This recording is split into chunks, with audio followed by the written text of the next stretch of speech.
Hello, and welcome to the program. This is the Black Ponderer.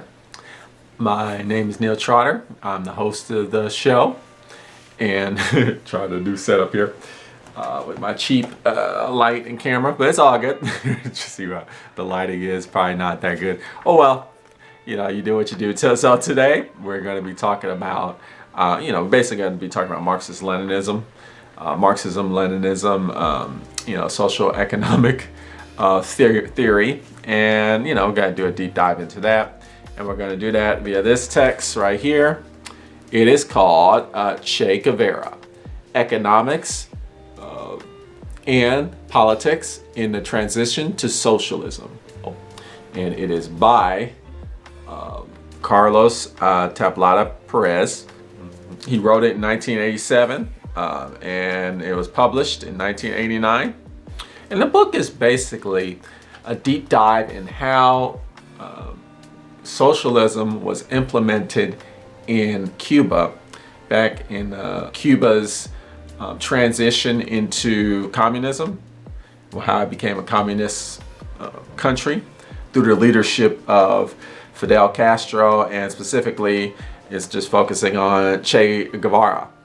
It's quite interesting if you just consider like theory that was involved, and you can go back and forth about the controversy and theoretical concepts, and also, but the book does focus a lot on how those theories were applied practically in the economics of Cuba to transition from Cuba being this territory or this sub-state of the United States of America into like getting its own identity as a state, and then using socialism as a transitional period into communism. So I would like to talk about that, and I will begin with a quote here from the book, because if you're new here in the Black Ponderer, we read quotes from the book, and we actually read the book, right? We read quotes from the book, and then I give my supplementary commentary, and then we continue that supplementary commentary below if you would like to comment, and it's a lot of fun. A lot of fun, a lot of back and forth often. And I'll begin on page 13 here. If you have this edition, I guess it's Pathfinder. Pathfinder is the publisher. If you have this edition, it's page 13. It's the third paragraph, and it is starting on the fourth line. Lenin explained in 1921, commenting on the challenges of beginning to build socialism in the young Soviet Republic. Politics is a concentrated expression of economics. Okay? Politics must take precedence over economics. To argue otherwise is to forget the ABC of Marxism. So the idea here is you can't really separate politics from economics. Right? Economics informs politics, and politics informs economics. They influence each other. And you get like the concept of socioeconomics, right? Where even society is involved in economics. Economics is not this isolated thing that you have to consider other areas of society like politics. And Marx really pushed that notion in his analysis of capital. I skip down 6 lines here. Che constantly stressed the inseparable interrelationship between the transformation of the social relations of production and the transformation of the political and social consciousness of the working people carrying out this revolutionary process, focusing on the social consciousness, right? Not just economic results.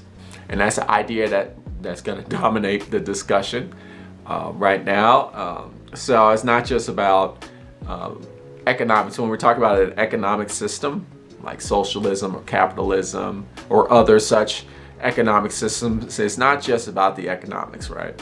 It's also about the social relationships between different people in society, right? And that is both on the micro level and the macro level.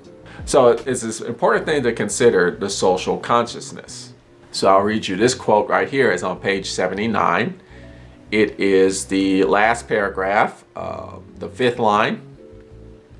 What objective is being pursued through the application of these economic methods? If the aim is simply economic development, then the methods used don't matter, since that goal itself defines what it is. socially rational. But if society is pursuing higher and more complex objectives than economic development, then a different conclusion is indicated, that an organic link exists between longer range goals and economic management. This link, in turn, is related to the question, how should economic factors be handled to attain the objectives that society as a whole is pursuing? So again, it's not just about like economic gain. It's about, okay, but how is this making society better? Right? And so the argument with capitalism presents this notion that, well, if you prosper economically, that's enough for society to prosper. Right? But the argument here is, well, just because people accumulate money and material possessions, that doesn't necessarily mean society as a whole gets better. And then they would argue further, actually, the more you hoard material possessions and financial resources, the worse society gets. So you have to be thinking about other things as well in your economics. But this is page 80, third paragraph, 7th line. We maintain that in a relatively short time, however, the development of consciousness does more for the development of production than material incentives do. Okay, so they're saying, like, look, you need to focus on society. We need to focus on the social relations, and that will actually increase the economy or the economic stability, right? Rather than the other way around.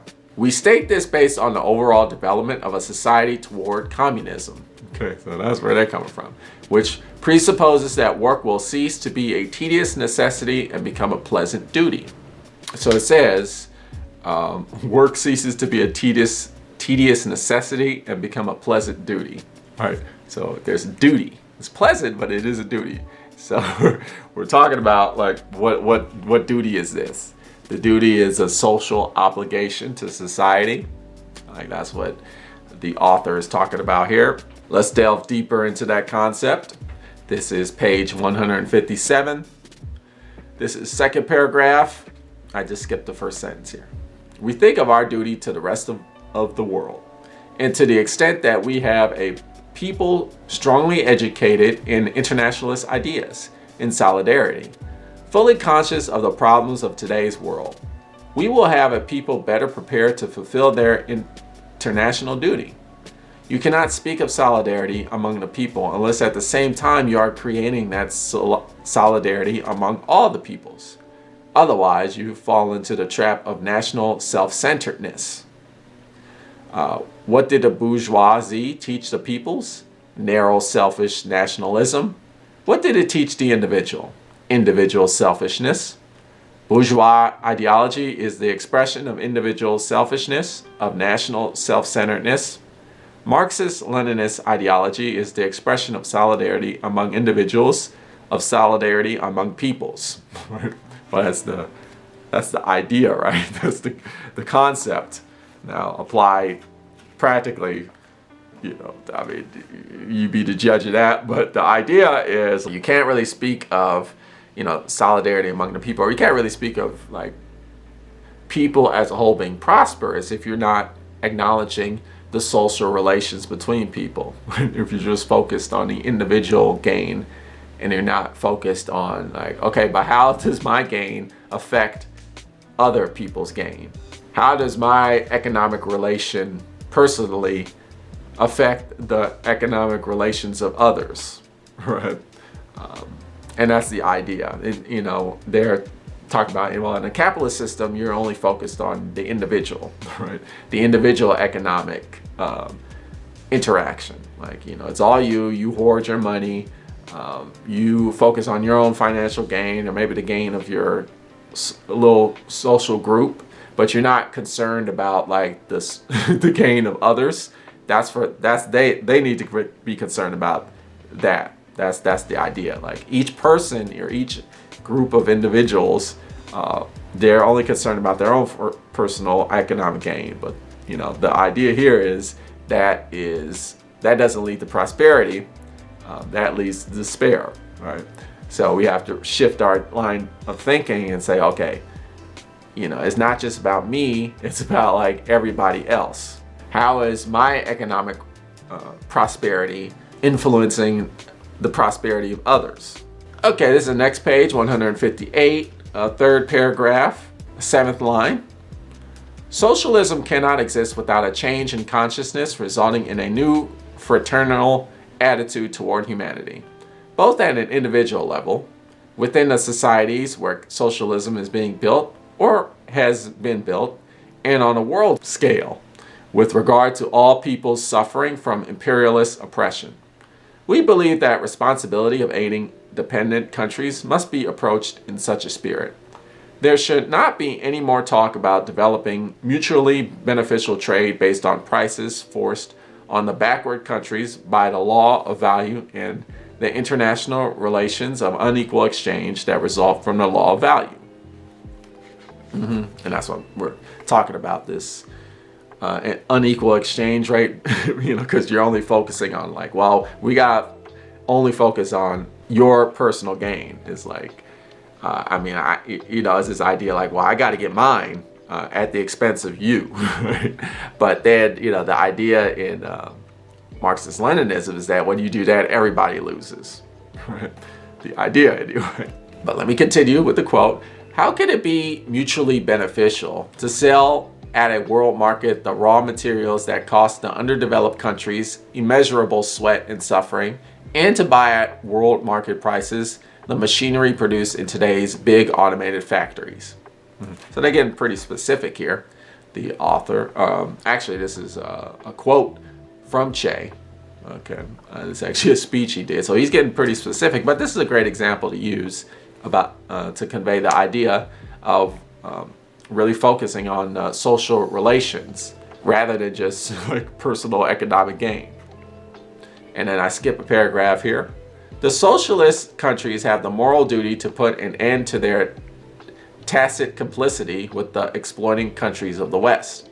So that's the idea. Like, look, we gotta stop this exploitative relationship and develop economic systems that are mutually beneficial, right? Where it's like somebody doesn't profit at the expense of someone else, right? That's the concept. And so the argument in this book is, well, how do you do that? Well, it's the idea of raising the social consciousness, this idea you need to put into people that you always have to consider the social relations between people. It's not just about like personal profit or individual prosperity. It's about the prosperity of all people. And so that needs to be front and center in your social economic system. So I'll read, this is page 171, fourth paragraph. When private property in the means of production is abolished, socialist social ownership emerges. This form of property creates the conditions for a mode of production completely different from capitalism. The relationship between labor power and the means of production is no longer antagonistic. So it's not just like doing tedious work for personal gain, right? It's more of doing work to bolster prosperous relationships between people. So the antagonistic aspect of labor goes away, right? That's the idea. And the character of work is now stamped by a new principle, the elimination of the exploitation of man by man. Labor power ceases to be a commodity, and work objectively acquires the content of relations of mutual assistance and camaraderie. Work begins to be done not just in the interests of the individual, but in the collective interests of society. While the social ownership of property and the means of production makes such a transformation possible, however, it is not in itself enough to bring about this change in individuals. As Che observed, the communist attitude toward work consists in the changes that occur in the mind of the individual.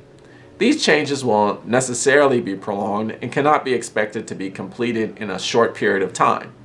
Work must cease being what it still is today, a compulsory social obligation, and be transformed into a social duty. Over time, voluntary work also contributes to creating an individual's identity with the tasks of daily work. It enhances the sense of individual fulfillment through labor.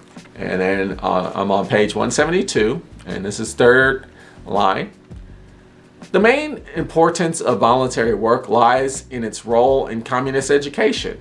It constitutes a school that creates consciousness. It is an effort carried out both in society and for society, as an individual or collective contribution.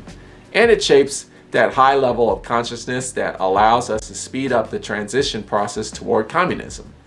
Voluntary work is part of this educational task. So, two ideas is work should be educational.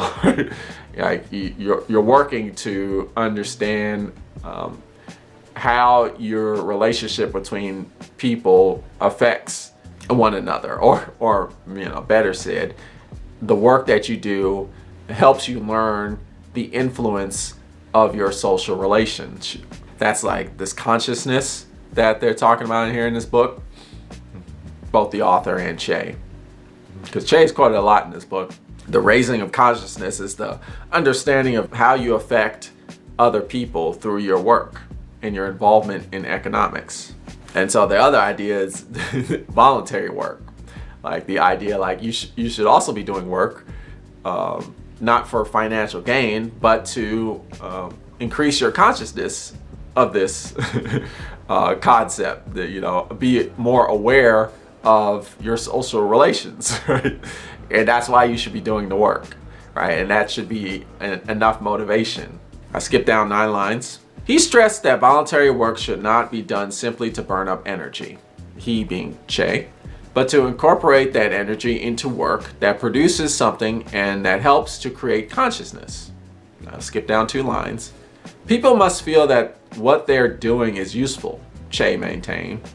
The goal we are after is for the individual to identify with his work. That is what must be organized. And then on page 173, this is the 3rd paragraph. Our goal is that the individual feel the need to perform voluntary labor out of internal motivation, as well as because of the social atmosphere that exists. The two must go hand in hand. The atmosphere should help the individual feel the need to do voluntary work. But if it is simply the atmosphere, if it is simply moral pressure, then this just perpetuates what is known, for better or worse, as the alienation of man. Because then voluntary work is no longer something that comes from within oneself, something new, something done freely and no longer as a slave to work.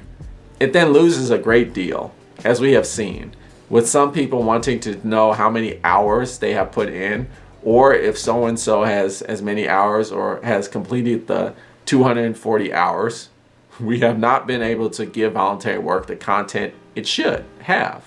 Yeah, so it's multifaceted, both sides, right? You're not just doing voluntary work just to do voluntary work. There is a motivation behind it, but it has to be the right motivation, right? It can't just be like you just counting hours. Like, oh, I've done how many hours of voluntary work? This many. How many have you done?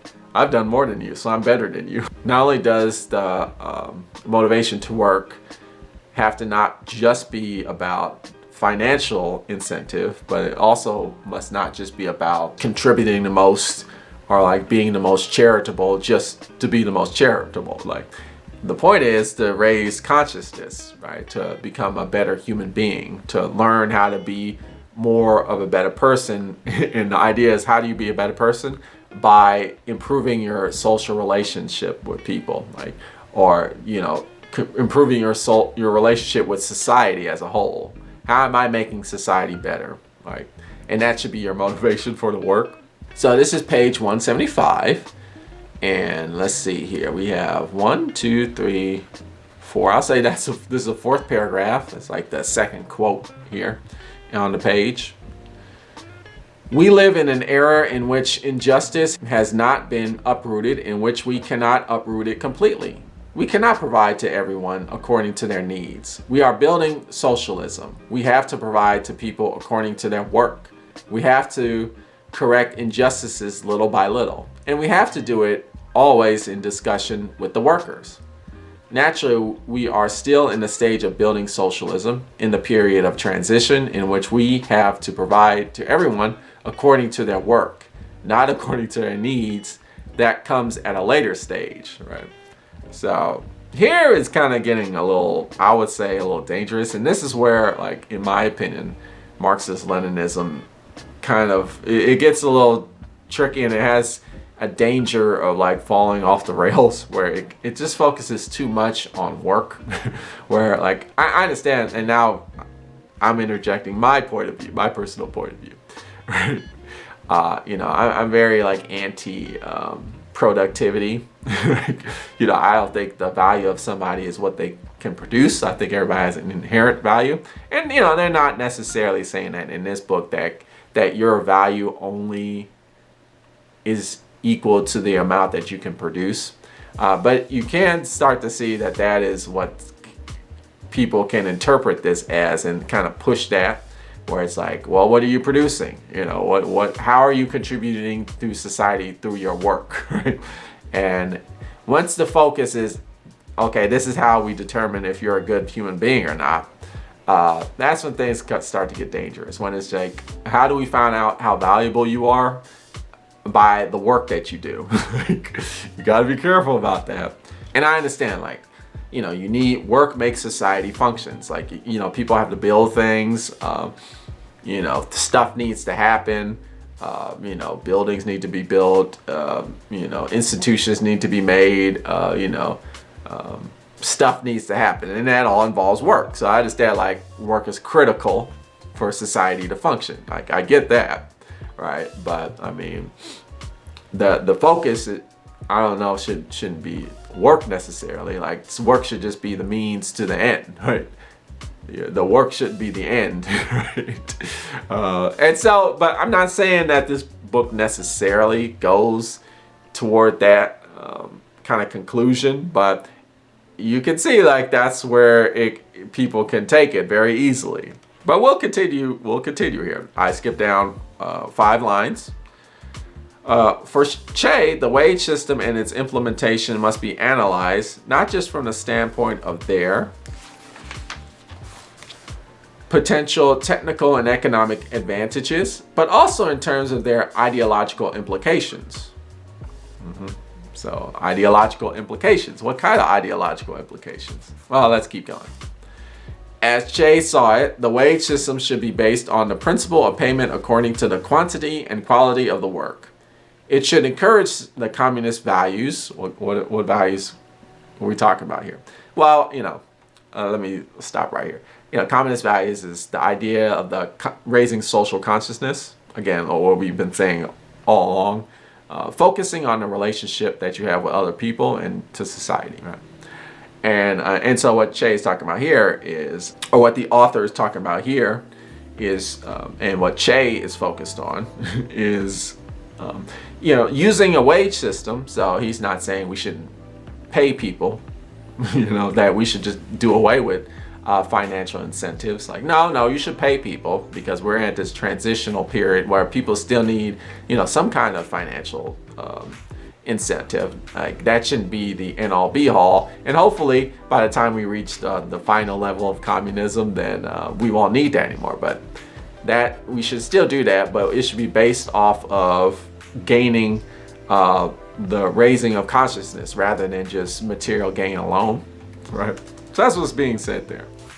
And so communist values, okay, that arise in the revolutionary process, as well as the use of moral incentives, while also using the existing material incentives inherited from capitalism. Okay, so there you go. Like, you know, there's this transitional period. Like, look, you know, we're moving from capitalism to communism, and that's what this socialism is an arc, or like a journey.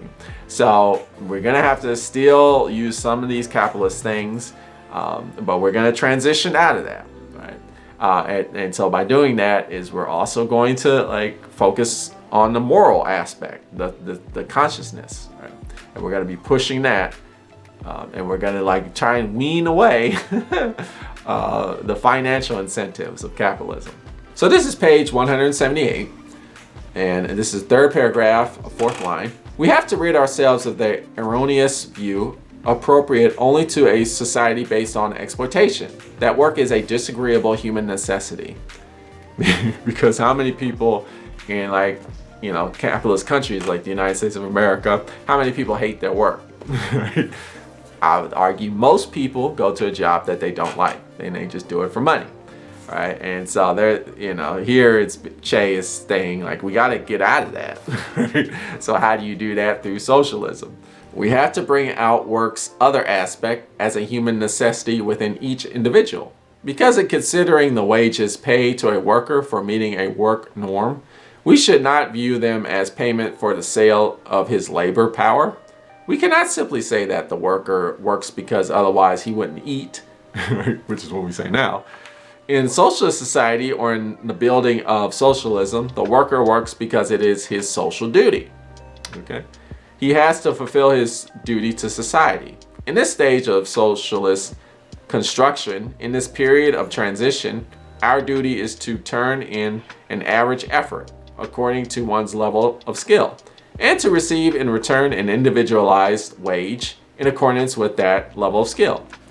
At the same time, everyone receives all benefits the society provides.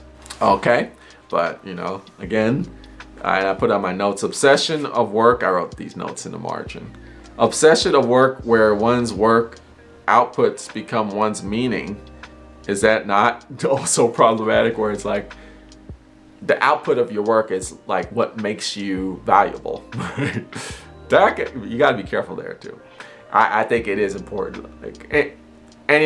It's easy to rebuttal what I just said, where it's like, well, work makes the world go round. Like, you need to do stuff to enhance society. That involves work, right?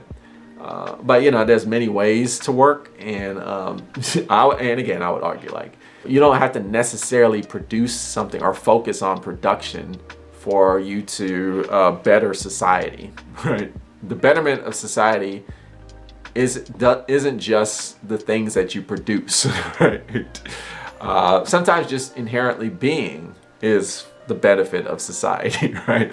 I want to get more into that, although I think a lot of people will be like, oh, now you're getting woo-woo, and you're starting to be all like encouraging laziness, and how can a society function like that? That's kind of more hippy-dippy type of, but I don't know, I feel like sometimes the whole obsession with work can get a little bit too much, and I think Marxist-Leninism, or even communist socialism can kind of fall into that trap sometimes. Not giving no excuses to capitalism, because capitalism absolutely falls into that trap, one full wholesale, right? But I think it's important to interject these things as well. So let's continue with our discussion on incentives, right? How do you incentivize work if you're not focusing on financial incentives, right? And you're more focused on like moral incentives? Like, how's that happen? So this is page 191. This is the second paragraph and the end of the second line. Socialism is not only a question of economics, but of consciousness as well. Socialism does not just aim to create a system characterized by an abundance of consumer goods. Socialism also seeks to instill in human beings a new attitude toward society and toward the well-being society provides. If this is overlooked and socialism is analyzed only from the economic and pragmatic point of view, then concepts as antagonistic as consumer society and communism can be mistakenly identified with each other. So you got to maintain that focus. And this is the last paragraph of that page. Socialism means not only material enrichment, but also the opportunity to create an extraordinary cultural and spiritual wealth among the people, and to create an individual with deep feelings of human solidarity, free from the selfishness and meanness that degrade and oppress the individual under capitalism. And then I skipped down 2 lines. Systematic and concrete work is required to create a new human sensibility. And this work parallels and is closely linked with building the economy of the new society. This task is both an ideological task and one that involves essential structural reforms. To carry it out, socialism must create its own instruments, its own mechanisms of change. Okay, so it's kind of getting to where I was critiquing, where it's like, work is required to create a new human sensibility, but That's a requirement, but the ultimate goal is a new human sensibility, right? And as long as there's, where really you're just like focusing on the human sensibility, but what you don't want to do is you don't want to focus so much on the requirement of work that the requirement of work overrides the pursuit of a new human sensibility, which is like the spiritual growth, or like this social awareness and consciousness raising. And then this is the third paragraph, third from the last line of page 192. The development of consciousness does more for the development of production than material incentives do. It is true, like, if you think about it, like sometimes you'll do voluntary work and because you really feel strongly about the work. You're like, I really just feel strongly about this work, so I'm just going to do it. Right? And I do a lot of voluntary work myself because I feel so strongly and passionate for it. And so, yeah, I agree. I mean, financial incentives definitely motivate work, but it's because of this whole idea like, well, if I don't work, I don't eat, right? Or, I got to pay the bills. So the more money I got, the better I am at paying the bills, right? But that's your motivation. So it creates this drudgery or this like disdain for work. So I get where they're coming from. This is the top of page 193.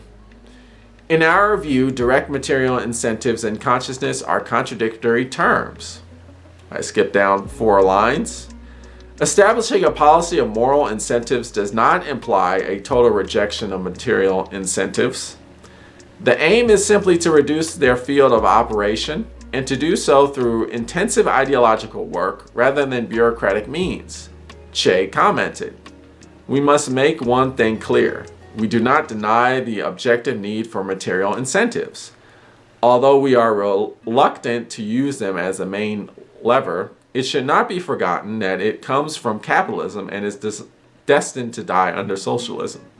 We have already often said that material incentives should not be viewed as having been eliminated, but rather as something to be eliminated. What we are doing is to present them not as an indispensable lever, but rather as a lever we unfortunately have to use, a remnant of the old society.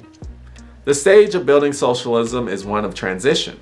Material incentive still plays an important role, but it is also slated to die. For the moment, however, we have to recognize the importance it has. We stress the moral incentives of socialist society. We believe that material incentives should decline until they disappear in classless society." So, Che is practical about it. He's not saying like eventually we do want to eliminate financial incentives wholesale, right?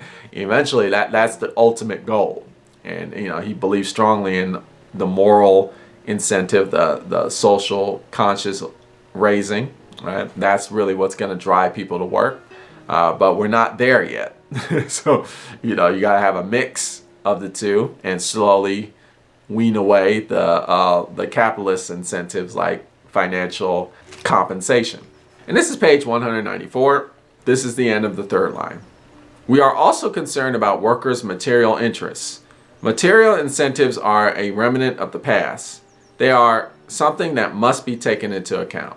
At the same time as the process advances, their preponderance in people's consciousness must be eliminated. Material incentives will play no part in the new society that is being created. They will wither away along the way. The role of the vanguard party is precisely that of raising as high as possible the opposing banner, the banner of moral interests, of moral incentive, of the men who fight and sacrifice themselves and expect nothing more than the recognition of their compañeros.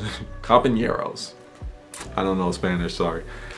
Thus, for a period of time, the historical process compels us to use a lever we know to be harmful.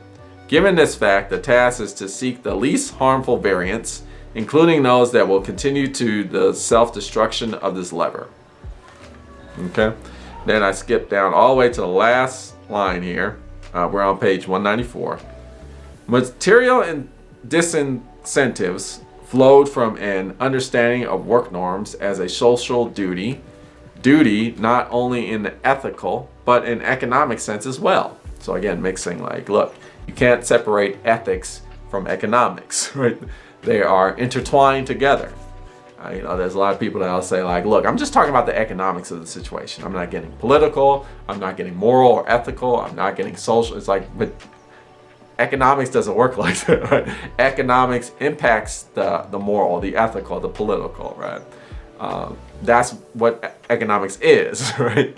And, Che acknowledges that. That's the kind of the myth of capitalism, this idea like, well, you can separate economics and, you can study economics by itself and it doesn't really impact other areas of society. It's its own thing, which is like, obviously that's not true, but that is kind of the myth of capitalism. So this is page 198, the last paragraph. Che stated, "We should not fall into the illusion of viewing moral incentives as the centerpiece of the budgetary finance system. Its centerpiece is the sum total of its activities, among which the organizational capacity to lead and simultaneously develop consciousness is fundamental. And the key to developing consciousness, above all at the level of the masses, at the most general level, is the combination of material incentives, correctly applied, and moral incentives with increasing stress on the latter as conditions improve. Discussion of moral incentives is becoming the centerpiece of all questions. But moral incentive is not in itself the centerpiece of the question, far from it. Moral incentives are the form, shall we say, the predominant form that should be adopted for incentives in this stage of building socialism. But to say that it is the predominant form means that it is not the only form. Having set forth Che's views on the matter, we will anticipate our conclusions and state that what is necessary during the transition period is an intelligent and revolutionary combination of moral and material incentives." So they're just, being practical about it. One could argue like, oh yeah, the communism is very unrealistic and communists are very unrealistic people. But I would say like communism broke it down in this way. There is a realistic aspect to the application of communism, if you think about it in this way, this stepwise transitional phase of doing it.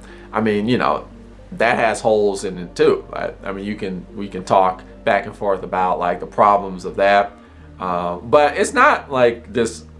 It's not just like thrown together or like just this fantastical idea, right? There's a lot of thought put into this that's pretty practical, I would say. This is page 201. I'm beginning on the second paragraph. "When we organize, we also have to establish incentives. This means moral incentives, such as those that individually or collectively recognize workers in a workplace as the best among the best. It also means material incentives suited to the moment in which we live." It just keeps going, right? It's very grounded and it's very like realistic to human nature. So I'm bringing up this point that's reoccurring throughout the book, and the incentives, right? The whole idea like, well, human beings are selfish and only like money drives them, right? But so a lot of these socialists, like the author of this book and Che Guevara, these communists are they're aware of this. Right? They understand this, and they're not just discarding that awareness willy-nilly. Right? They have an answer for it. And this is the fourth paragraph, second line. "Building socialism is neither a matter of work alone nor of consciousness alone. It combines work and consciousness, expanding the production of material goods through work and developing consciousness." I skip down a line. Che also show how, in his day-to-day practice, he made no distinction between the technical work of managing the economy and the task of promoting the political and ideological development of the masses, right? So he combines philosophy with technicality, theoretical with the practical. Very important, definitely a huge theme here at the Black Ponderer. So the text mention conclusions, like it's saying, now that we understand where Che's coming from, we can begin to start talking about the conclusion of what he meant, right? And let's go to the conclusion, chapter 12. This is page 214. This is the third paragraph. Socialism is not a finished, perfect system in which all the details and answers are known. Our system has flaws, shortcomings, and aspects requiring further development. Huge. This is acknowledged. In the economic, political, and ideological realm, Che sought solutions on the basis of socialist principles to concrete problems of establishing socialism in Cuba and to the flaws that emerged in our system. Okay? To page 215, second paragraph. There is a dialectical link between the model of economic management in socialist society and the forms of social consciousness that accompany it.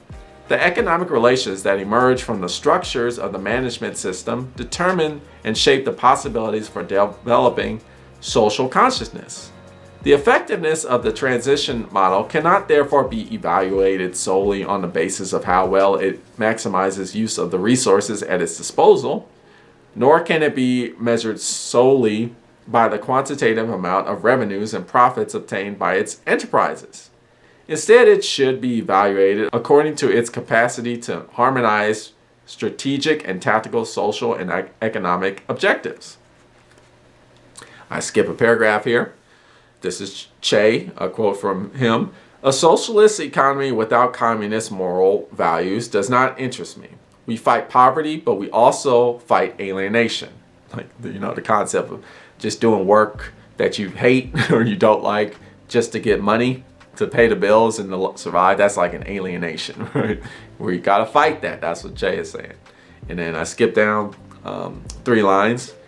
Marx was concerned with both economic facts and their reflection in the mind, which he called a fact of consciousness.